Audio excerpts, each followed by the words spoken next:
So welcome, and this training is recorded for our participants to enjoy this free training online.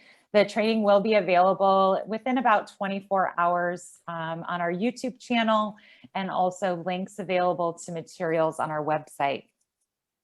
Since this is a 1-hour training, I want to encourage you to introduce yourselves in the chat, to utilize that chat feature to ask questions.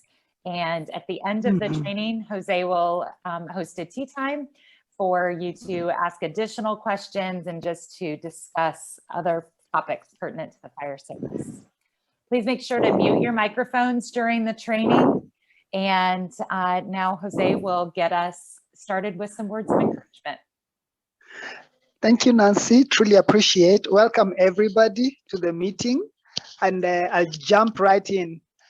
Before I jump right in, thank you, Mr. Howard Cohen, for finding time to come yet again to join us. So today's word of encouragement is the topic is always be honest. Always be honest. It comes from the book of Proverbs, chapter 21 and verse 6. It says, "A fortune made by a lying tongue is a deadly snare."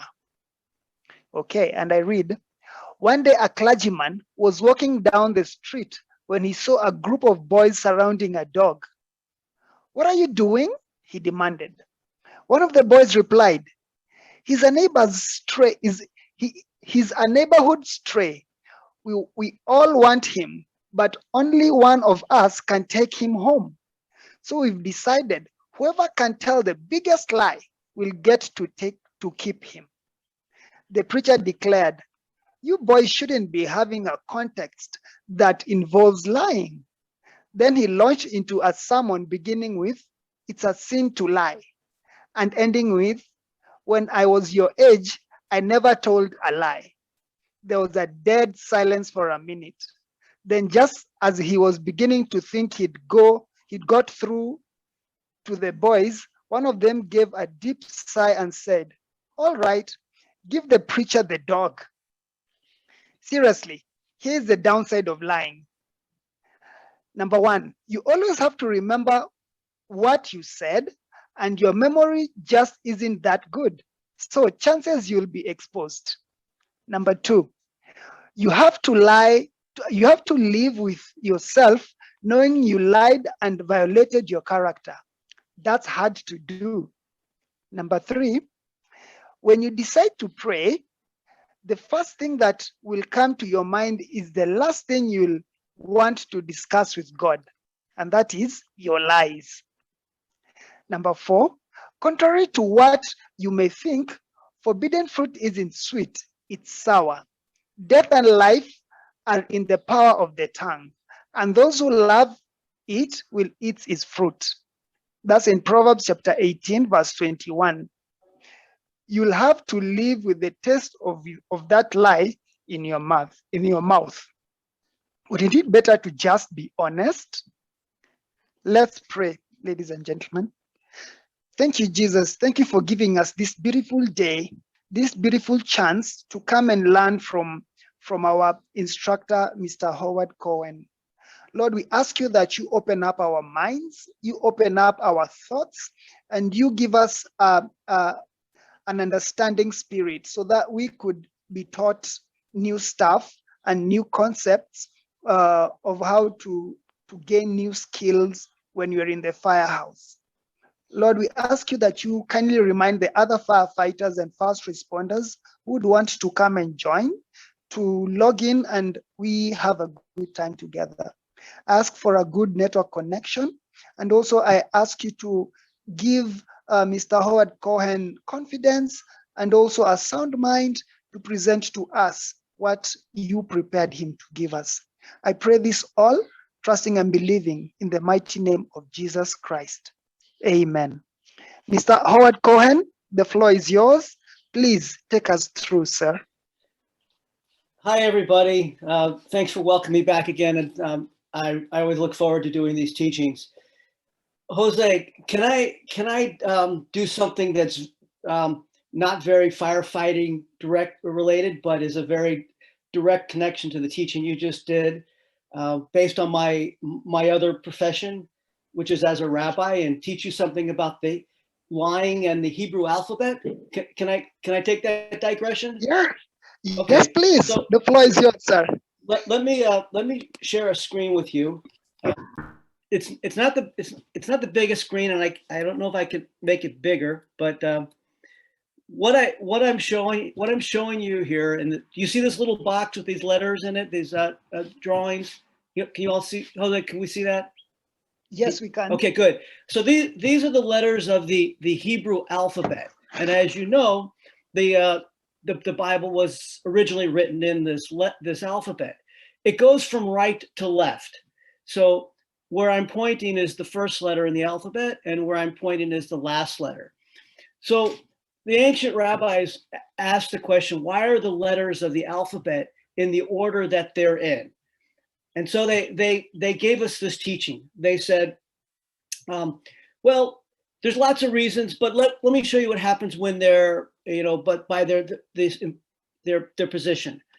So you take the first letter of the alphabet and the middle letter of the alphabet, which I'm pointing to, and the very last letter. So the beginning, the middle, and the end.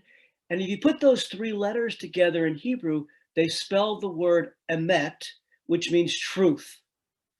So truth, they said, the reason why Aleph is first, Mem is second, Tav is the last, is because they spell truth, and truth opens us up. It expands us fully.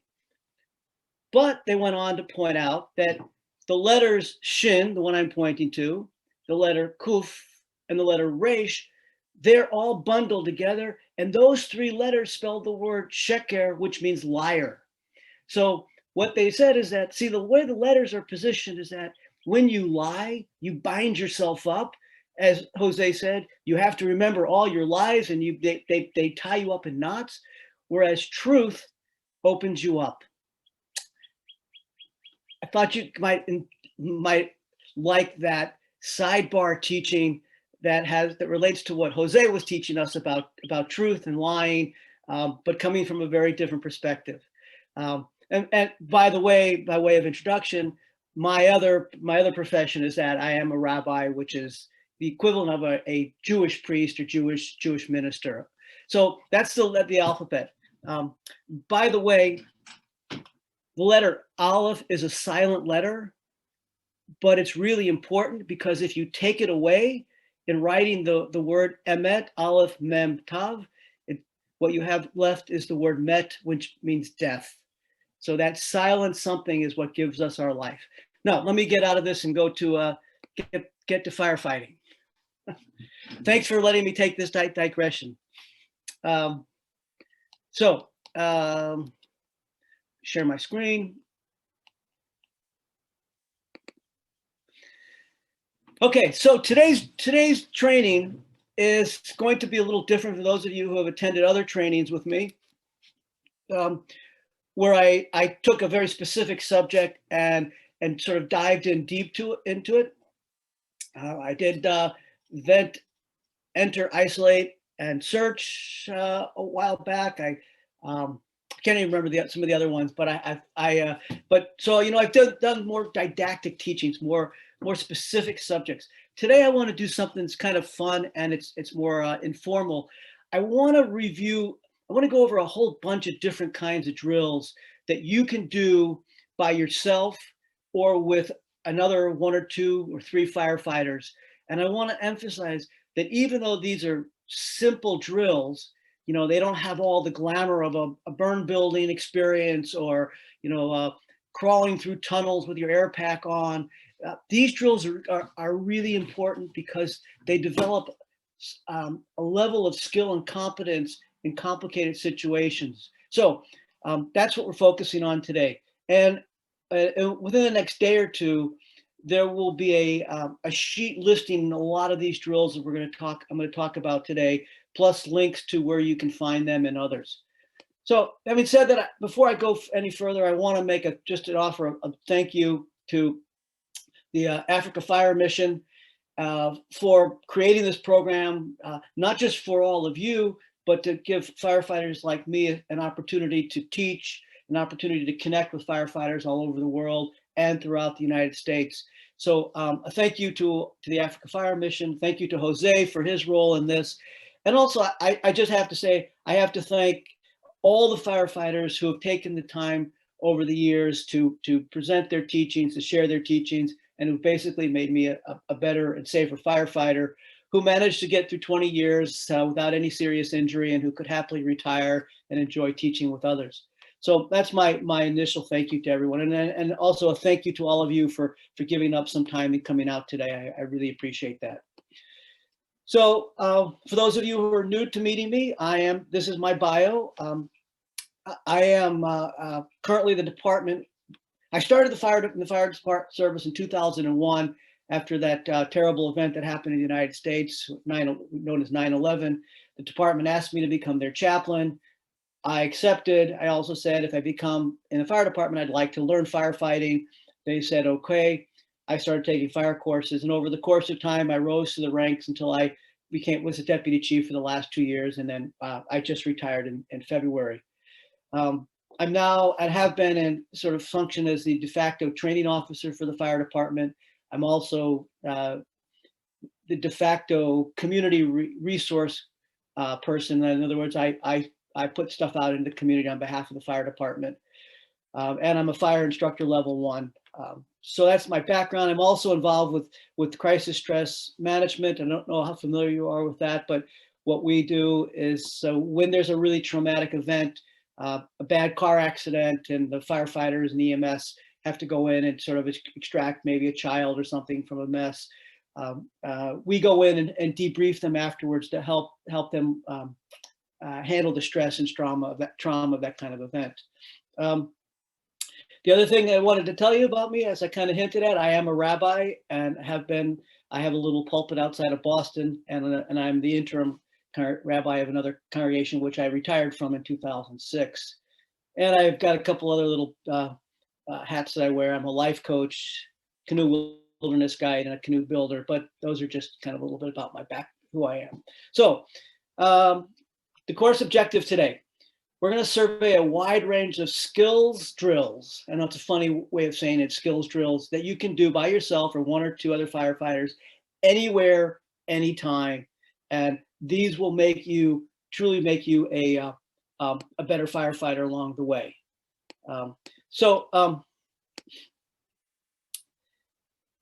Why this is important is because there are some factors that we know now based on studying line of death duties that we can address with these simple drills. I know it's kind of hard to believe, but you truly can. There are things we can do to mitigate or to reduce our risk from these causes of line of death duties. So here's the list of things that are the major contributors of line of death duties, and of course, serious injuries on fire scenes. Number 1, communication issues. How many times have you all debriefed a fire incident and the number 1 thing you said was the communications were a problem? They are a problem for fire departments everywhere. People get excited. They forget how to use their radio. They use their radios wrong. So communications is an issue. Command issues. How do you set up a scene? We're not going to touch that one with the drills we do today, but that is something you can do, especially through scenarios. Lack of a functional accountability system. I don't know how you all do it on your fire ground, whether you have tags or cards, and how do you know who's there? How do you know what they're doing? We're also not going to touch on that one, but that's one of the other main causes of line of death duties. This is one we're not going to touch on directly, but I will indirectly comment about it. Personal health and fitness. Look, firefighters, we have a lot of tools. We have banging tools, we have prying tools, we have hoses, we have fancy trucks, we have air packs. But the single most important tool that we have is our bodies and our brains. And the sad reality is that we don't take care of that tool like we do everything else. So your own personal health and fitness is paramount. I'm not going to go through drills and physical exercise drills, but I just wanted to harp on that point. That is something you can do anywhere, anytime. put your air pack on, grab your tools, run up and down a flight of steps, simple drill. And the more fit you are, the better you're going to be as a firefighter, the safer you're going to be on the grounds. So I can't underestimate that. Air management skills. I don't know how, if you're all able to, you know, if everyone has air packs, if how much you're able to drill on them, how long you can, you know, how much air you can carry in those things and what you have. But practicing air management, you don't need a fancy situation to do that. We'll talk about some of these other things you could do, but it's a simple skill to develop. So that's why it's one of them. Getting trapped in basements. Now, I don't know your construction, so I don't know if you have a lot of underground, you know, basements in your residences or if your buildings, but you might have some other underground facilities, underground parking garages. There might be canals, there might be sewer opening, things like that. So we're going to talk about, show you some drills for getting out of trap if you're trapped in an under surface level. I'm not going to talk about warning, smoke, and fire signs, but that is something you can very easily do by watching any number of videos that are available on YouTube. Same with building construction. So these are the main line of duty deaths. A lot of these you can train by yourself, anytime, anywhere. Pull out your phone, hit YouTube, say, you know, reading smoke, fire, and you'll get a ton of really good videos for doing that. So it's another great way easy way to practice. So moving on. This is my teaching style. So get in here so you can see it. I'm going to tell you what I'm going to teach you. So I've told you, I'm going to teach you a bunch of simple drills that you can do. Then I'm going to teach you what I said I was going to teach you. Then I'm going to show you the drills and we're going to talk about them. And then afterwards, I'm going to review what I taught you. So I do things in triplicate. I tell you what I'm going to tell you. I tell you what I said I'm going to tell you. And then I tell you what I told you I was going to tell you. So if it seems to you that I'm repeating myself, I am. That's my teaching style to bring it home. So as we get into the drills and they get into training, there's really three parts of training that we always want to be paying attention to. So what is the skill? So you have to see it. You have to have it demonstrated for you so you can see what it looks like. You have to understand what the drill is. In other words, why is it important? Why do I need to do this drill? What's the value of this skill, this particular skill or drill for me? And then finally, you have to do it. So you got to bring these three pieces together. It's not enough to be a firefighter who knows how to do something if you don't know why you need to do it. And you don't know when you need to do it, you just know how to do it.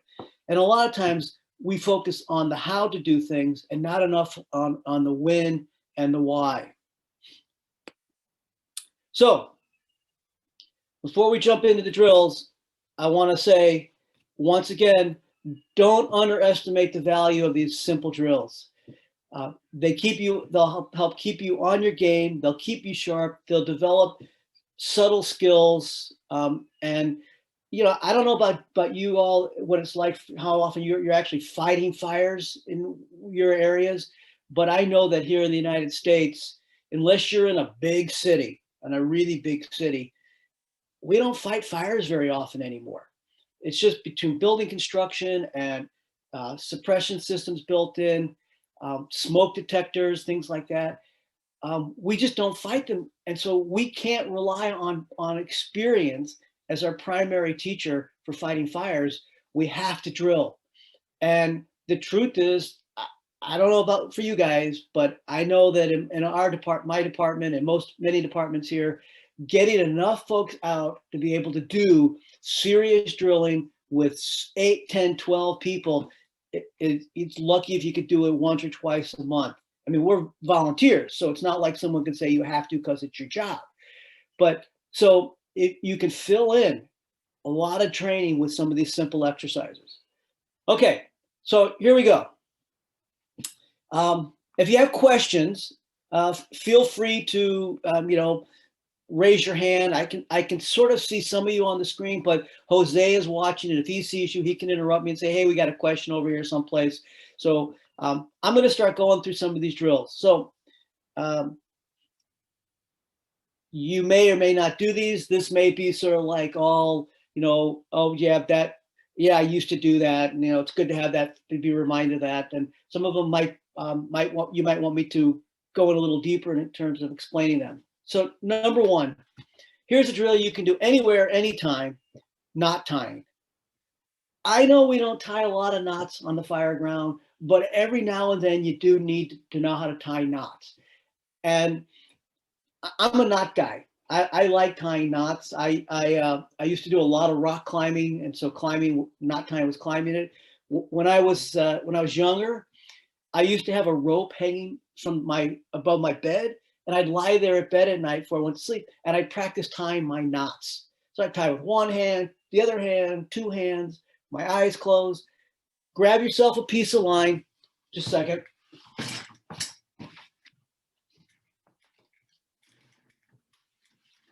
You got yourself a piece of rope, leave it on your desk in your pocket. It's like, oh, time to practice got to practice a bowline. Okay, so, can I still tie a bowline? Oh, yep, there we go. I still remember how to tie it.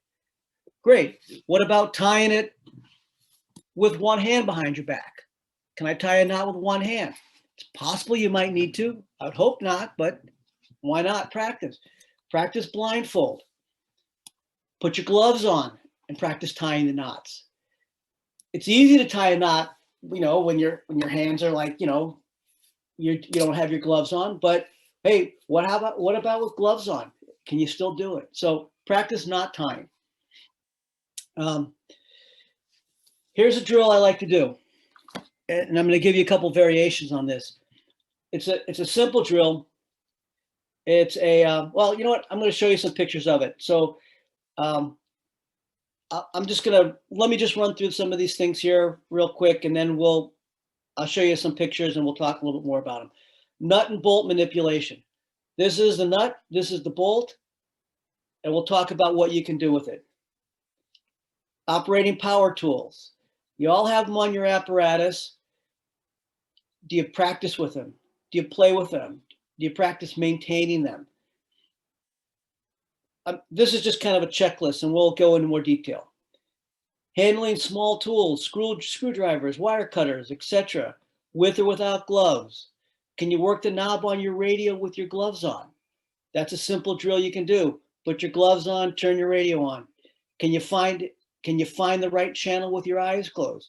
Can you hit your mic button with your gloves on? Can you do it with your eyes closed? Talk a little bit more about those too. You can practice carrying, tossing, and raising ground ladders by yourself. Can you take apart and reassemble your SCBA with your eyes closed while you're holding your breath? How about donning your gear as fast as you can? All these are simple little exercises you can do by yourself, with a partner, without gloves, with or without a blindfold. So here's one. How well, I assume you all have radios. I don't know how many you have, and hopefully you have especially radios for interior folks, but how well do you know your radio? Can you draw what your radio looks like? Did you know where all the buttons are on your radio and all the channels? That's a simple exercise you can do. Pull out a piece of paper and pencil and see what you can do. You can make a competition out of this. You can see who's the better artist, who remembers the details the better, the best. Everything can be turned into a competition if you like competitions, by the way. I'm not necessarily saying you should, but you can time yourself to doing things. You can compare your drawings. How well do you know your pump panel? Those of you who are pump operators, can you draw a picture of it? Do you know it well enough? That's a simple drill you can do. It pays dividends over time because it's really kind of driving home, what's going on. We had a fire here recently. It was actually an abandoned building, but it was smoking. It was a lot of smoke. It was a big fire, and it was windy. So those guys up on the pump, they were off and covered, in smoke, and they couldn't see anything. If they didn't know their pump panel, they could get lost right there standing in front of it. So sometimes you never know when you might need something like that. This is one I like a lot. And I'm going to ask this question and give you all a chance to write answers in the chat if you'd like. But the question is, so what do you carry in your turnout gear pockets? What do you routinely carry in your fire gear? So, like I said, I'm going to give you a second or two, a couple minutes, or a minute or two, just to go ahead and write in any what's in your pockets. I see Nancy, by the way, texted me and said that you guys there's not a lot of radios in use for you guys. All right, so if it's not radios that you're drawing, maybe it's another piece of equipment or tool that you have. But you get the gist of the idea, of drawing stuff. So what do you carry in your gear, in the pockets of your gear? Anybody want to write up anything? Put up in the chat.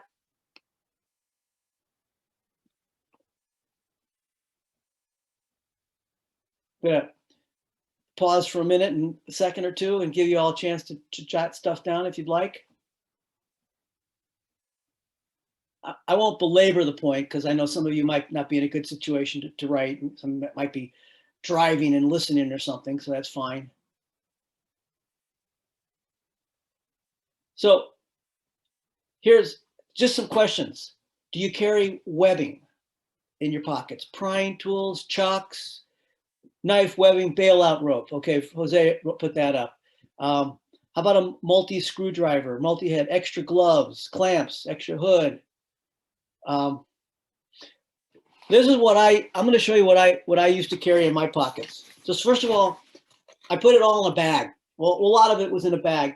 That way I could just pull the bag out if I need it. So I carried a clamp like this. Now it opens and closes. This had multiple purposes. It could be a door jam. It could pry doors open. If I needed to clamp onto something, it was just useful. Pinched it onto the outside of my gear. I carried a multi-head screwdriver. I could change it with a flat head or a Phillips head screw top, and a little container with additional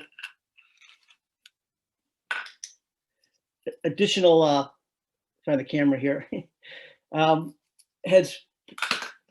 Now, I don't know how easy this stuff is for you all to get in your respective communities. So if it's not, then you modify however you can. But yep, I carried a wire cutter. Some people tie they tape a little rope on the end of it so that they can hang it from their wrist if they're in a situation where they need to use it, but they don't want to set it down in case like they're in an entrapment situation. I carried a pair of gloves, extra gloves, a little tool for loosening things, something for punching out windows, cutting seat belts, has a little blade on it. Another little tool for grabbing and twisting things. And I used to carry a prying tool too, but I think I gave it to somebody. So those are some of the things I carried in my pockets. I also carried webbing, and I had a flashlight. So, I guess if you guys have the kind of gear that we use here, you've got big pockets in your legs and pockets in your jacket. So, think about what you want to have. What do you need? I started carrying the screwdriver because once we had a little fire in a vent on the roof of a building, and we got up there and we said, oh, we got to take this thing off. And none of us had a tool to take it off. We had to go all the way back to our truck, which was like 50, 100 yards away because it was we're backside of a big building. And then guy comes back with his screwdriver and it's like he brought the wrong kind. So I said, well, we can't have that happening. So that's why I started carrying the little screwdriver. So good drill to ask, what's in your pocket? Ask one another. The other thing that I find have found helpful is to review what I'm carrying with me. Sometimes I would just put my gear on and I would feel where things are, and I'm like, no, I don't think that fits good there. I don't think that should be there. Again, making yourself as comfortable as possible for when you get out on the fire ground. Okay, so the number one cause of line of death duties is communication problems. So how often, now, like I said, Nancy indicated to me that you don't have radio, that not all of you have radios, there might not be that many. So I don't know how you do your communications on the grounds, but whatever you do, you need to practice those. We have what we call Maydays, and I suppose you have something similar. If you're inside the building and you have to call out that you're in trouble. What do you do? How do you call it out? How do you deal with the background noise? Whether you're on a radio or do you have runners going back and forth? Sometimes we have radios, but in order to keep radio traffic down, a lot of times there'll be people next to the chief, the incident commander, who basically run communications back and forth. Instead of them having to get on the radio and say to someone on the backside of the building that he might send one of the aides to go around and verbally tell them. So what are your communication tactics? Practice them. So I'm gonna move a little faster through the communications, since I understand now that you don't have radio use is not as common as it is here. But in any case, the last part is the 3 C's of the communication. No matter how you're communicating, whatever methods, is you have to connect and make sure the person you want to communicate with is connecting with you.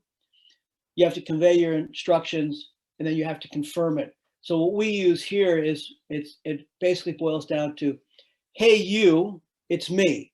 So if I'm calling Jose, this is Howard. Okay, and Jose would say, he would respond, Howard, this is Jose. So I know I have a communication with him. I give him the instructions, simple, short, direct. He then responds by saying, received, you want me to go to the backside of the building. That way we know it's confirmed. So just practicing these things. It sounds silly. However you do it, practice it. Practice with your partners. We'll skip this next part of the radio drill. Again, this is checking your radio if you have any tool that you have. Let me just expand this. Any tool that you use, practice with your gloves, your gloved hands. And by the way, and we're going to get to some other drills where the emphasis is on practicing with the hand that you don't normally use. We'll get to it. You'll see what I mean. Okay. Hopefully you have some air packs in your departments. So here are some simple air pack drills that you can do. I'm just going to walk through these. One is called, the names are whatever someone has made up for them, but the principle behind them, you'll see what I mean. 9 tire drill. You take 9 tires and you put them out, and you have to jump in and out of each of the 9 tires. So if you can imagine tires lying flat, you have your air pack on, your gear, you walk up to the tire, jump in, jump out. Go to the next tire, jump in, jump out. You can do 9 tires, 10 tires, 5 tires. You can jump over logs. You can jump over curbs. You can just put a jacket down. The point is that you're building your physical fitness and practice being in your air pack. Assembling pieces of your air pack. Take them apart, put them together. Take them apart, put them together. With your gloves on, without your gloves on. With your eyes closed, your eyes blindfolded, not blindfolded. This is a good drill, how to find your way on a hose line or a rope. You blindfolded, you have your air pack on, you look at this picture here, you have to follow this maze of a hose line. You could do this with 2 people, and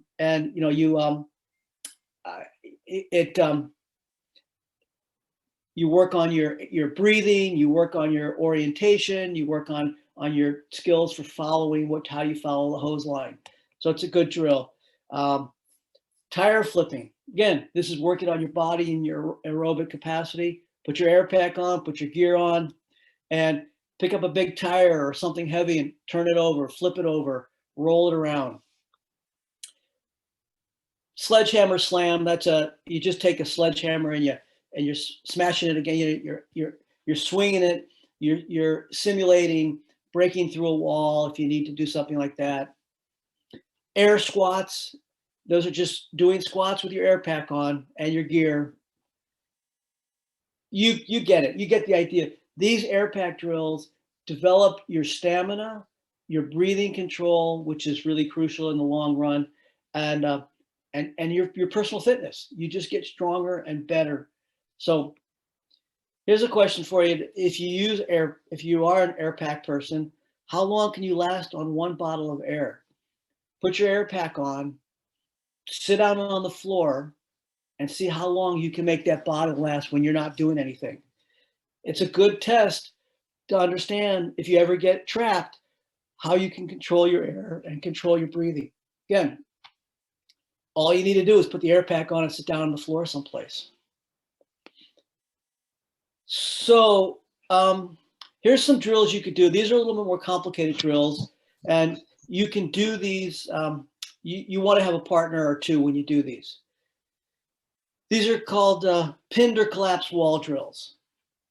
So what you do is you take a piece of fencing material, or you take a big piece of plastic, and you throw it on top of a firefighter, and then you weight it down. Now, this simulates what it feels like to be trapped. You're in your air pack, you're in your gear, you can barely move.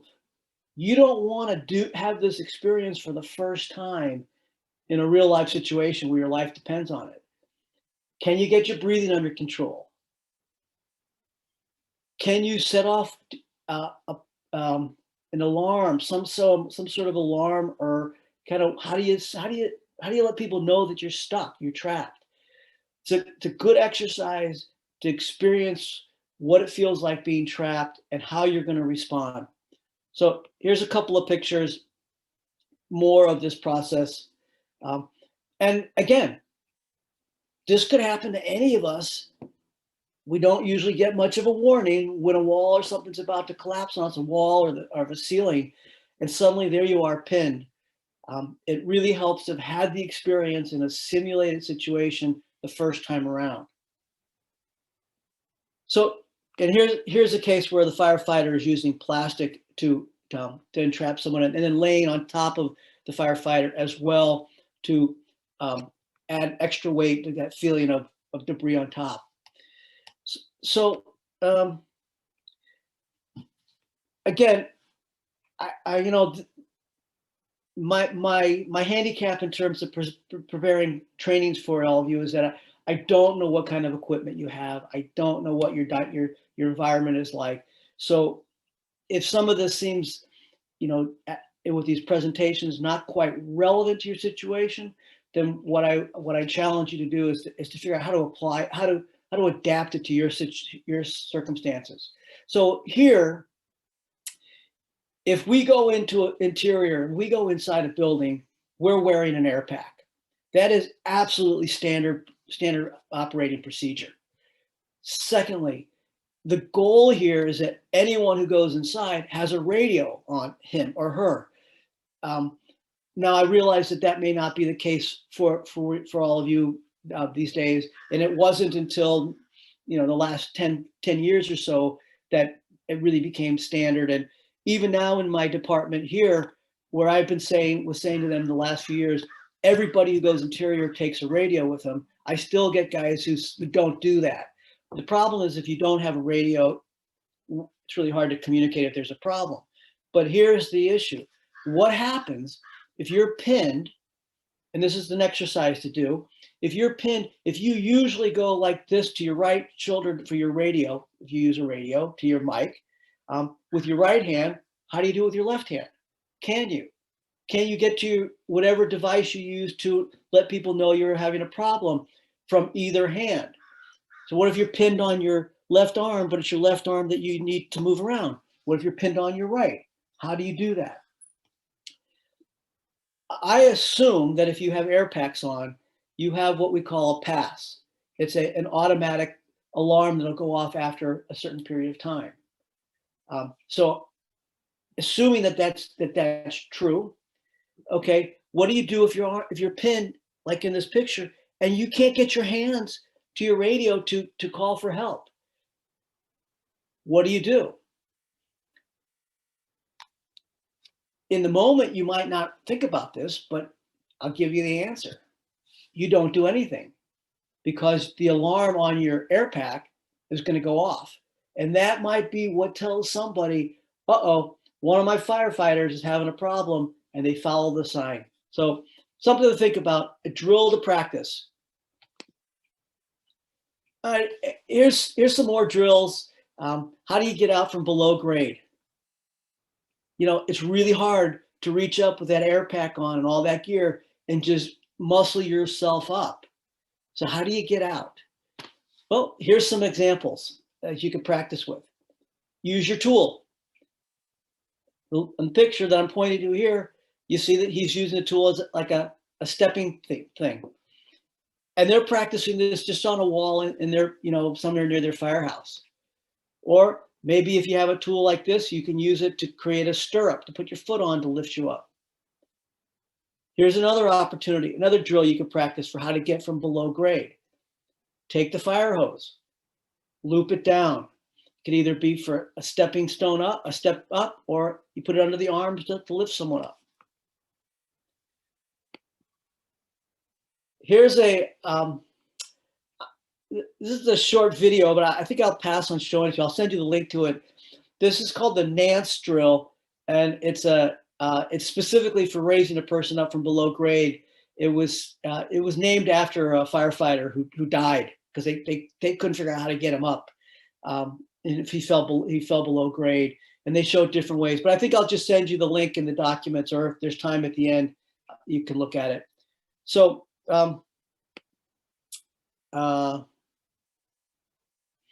Here's some other things you could do on a regular basis. Practice putting on all your gear on in a certain amount of time. Here in the United States, to pass the fire course, you know, to pass the fire training, you have to be able to put on all your entire gear and your SCBA in 1 minute or less.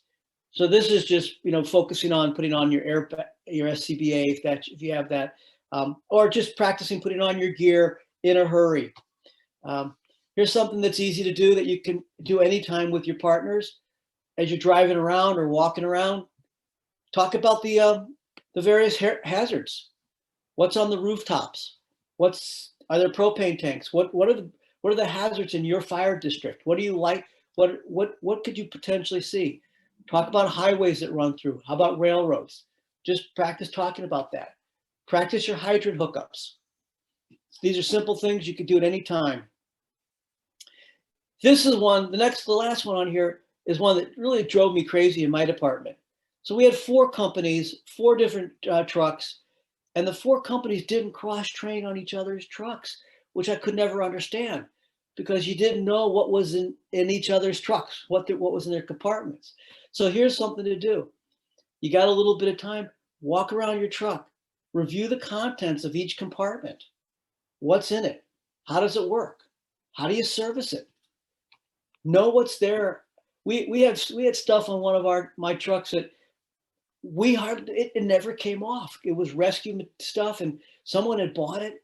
So one day the captain and I said, you know, we got to pull this stuff off. We got to know how to use this stuff. So take the time, walk around, look at your truck. Again, I just want to say, nothing fancy about these things I'm telling you about it. And you're probably going, yeah. But yeah, they're simple and they can make a big difference because it could save you time. Related to walking around and knowing what's on your truck, review the tools on your truck. Review any applicable SOGs, operating guidelines. How do you use it? You might not be the person who's going to cut a hole in the roof, but do you know how to use your roof saw if you have one? You might not be the person who's going to be, banging on a door with a Halligan bar or whatever tools you use.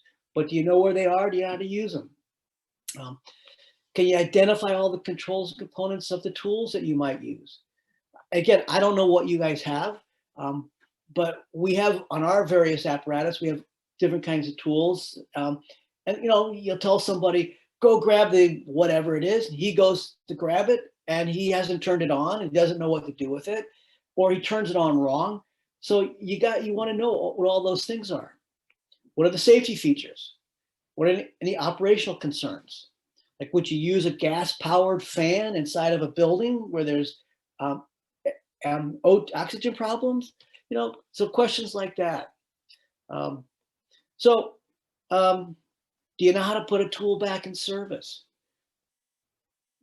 What's nothing more frustrating than going back to your firehouse and seeing that somebody did use something and didn't put it back, or did put it back wrong.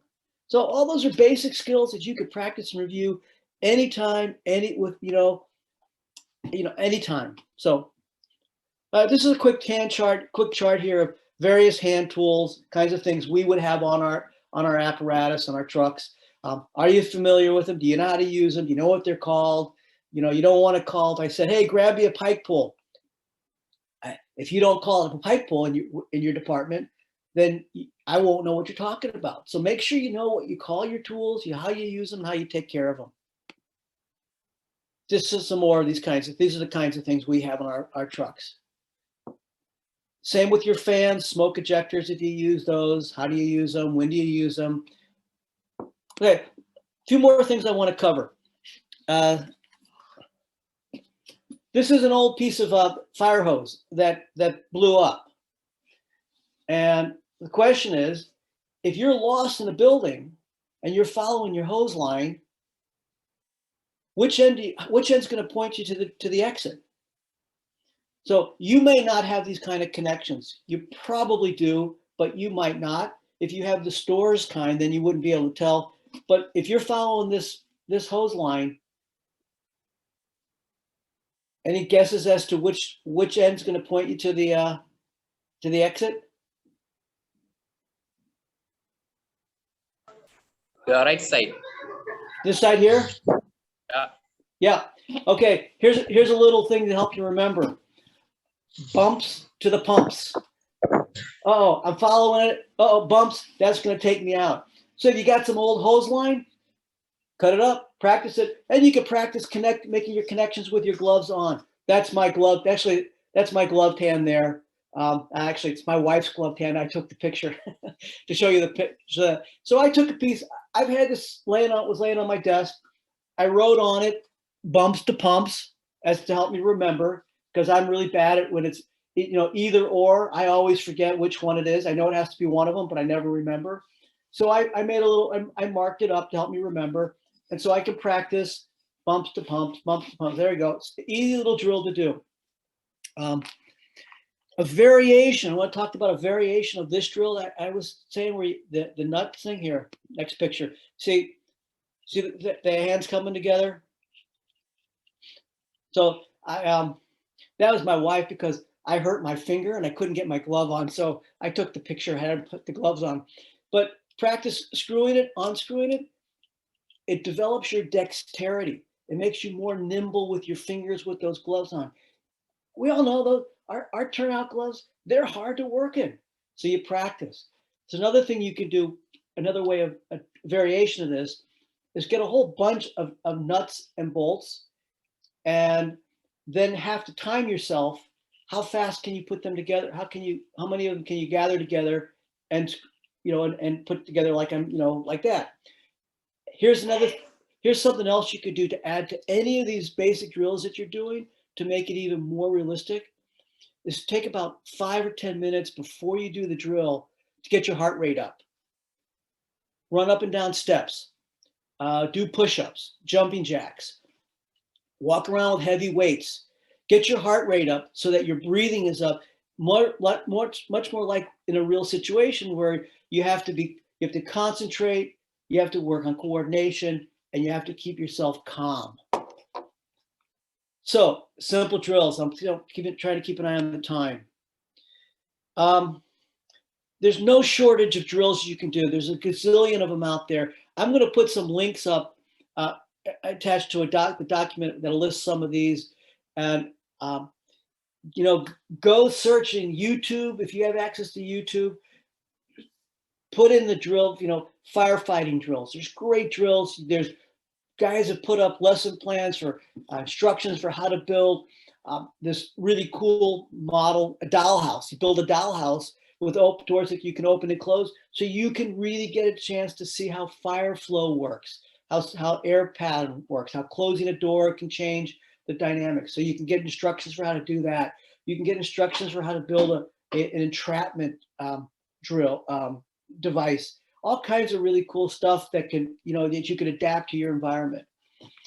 I want to wrap this up by giving you, by running through a bunch of training quotes. I love these training quotes. I love, you know, it's the preacher aspect to me. I like, you know, catchy phrases. I like, you know, things up you remember.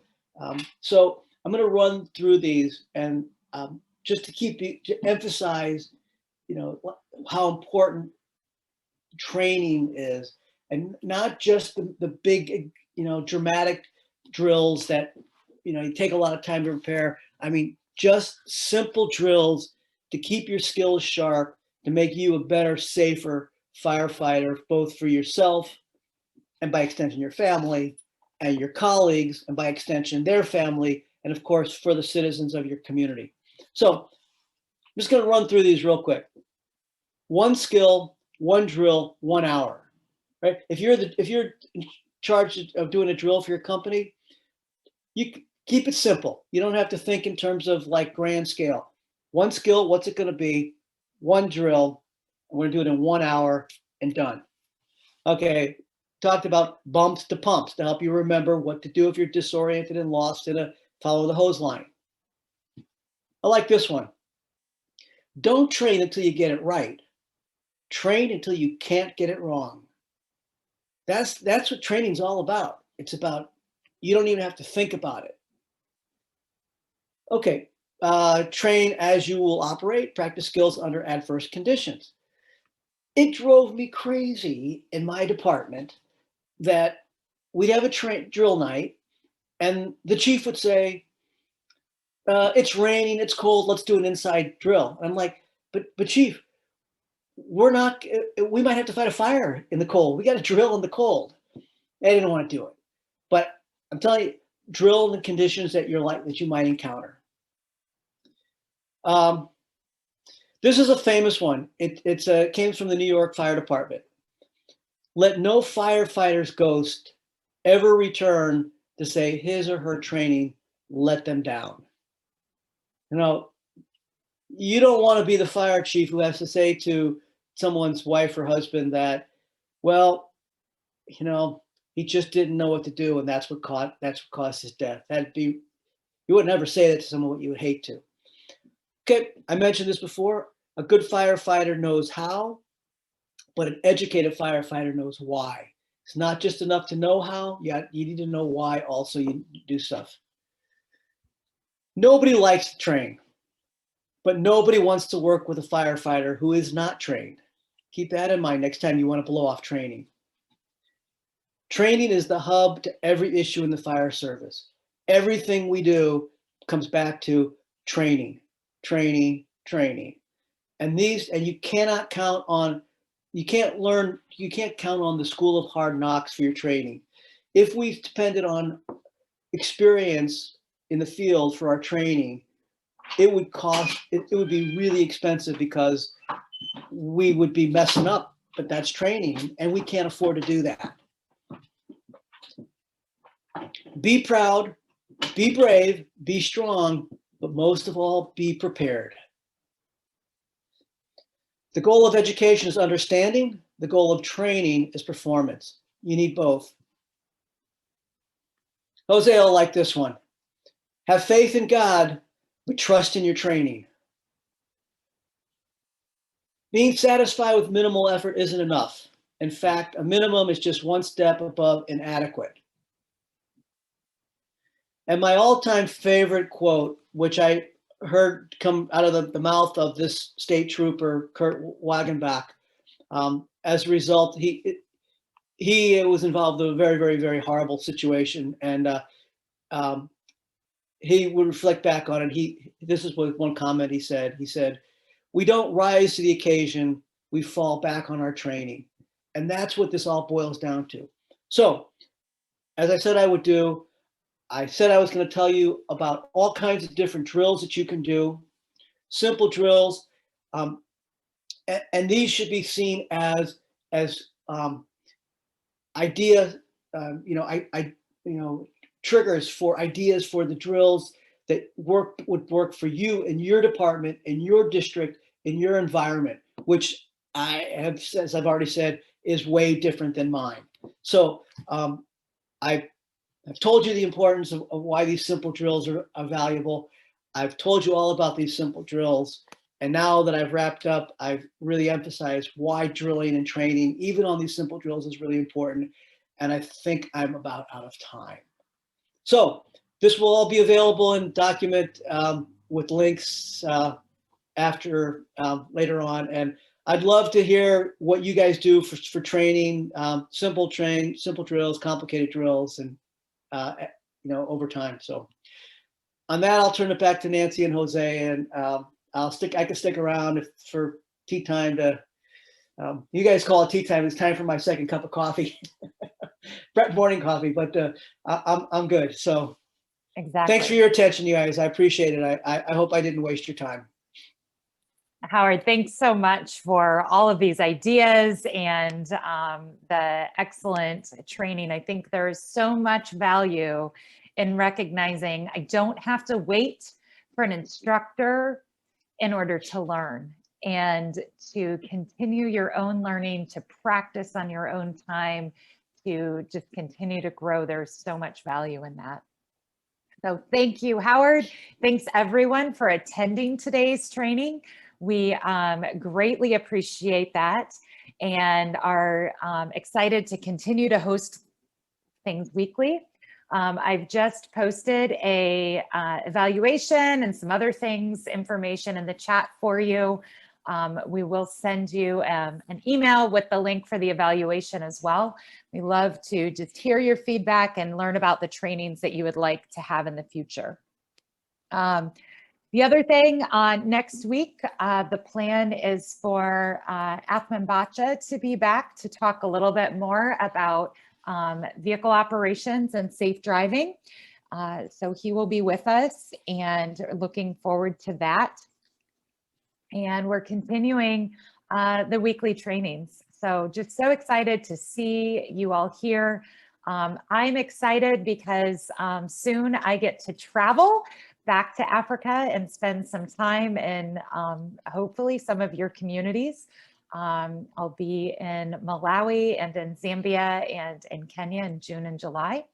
So looking forward to the plans and going forward, looking to the fall of this year as well as into 2022 for AFM to bring more in-person training in the areas we're serving. So looking forward to that.